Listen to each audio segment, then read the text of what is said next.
خلاف کہتا ہوں تو میں وہی نہیں کہتا جو آج کل مزارات پہ بیٹھ کر چرس کے ٹکے لگاتے ہوتے.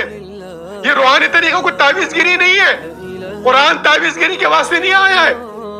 ارے قرآن تو اس کائنات کا کٹلاک ہے. قرآن تو اس کائنات کا نظام ہے. اور جو صاحب قرآن، جو صاحب جمال، جو صاحب کمال، جو صاحب اس کائنات کا جو جس سے وجود میں آئی حضرت محمد مصطفیٰ صلی اللہ علیہ وسلم کے عشق کو اپنے دلوں میں بسا لیتے ہیں، اپنے قلوب میں بسا لیتے ہیں، اپنے آپ کو آپ کی ذات میں فنا کرتے. دنیا نے دیکھا. آئیے سوشل میڈیا ہے نا، میں نوجوان سے درخواست کرتا ہوں، میں نوجوانوں سے بھی، خاص کر میری جو اس امت کی جو نوجوان، اس سے اپیل ہے، آج سوشل میڈیا پہ آپ بیٹھے اسلام کی حقیقت کی طرف آئیے.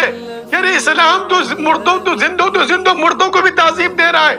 ارے کس طریقے سے صحابہ کرام کا جسم اطہر بالکل محفوظ، بالکل مکمل، ایسا آنکھیں ایسی نورانی، چہرہ نورانی، جس جسم پہ جس طرح یہاں پر جو زخم تھا جس سے وہ شہید ہوئے تھے، جیسے وہ ابھی کسی نے ان کو شہید کیا ہے. اللہ اکبر.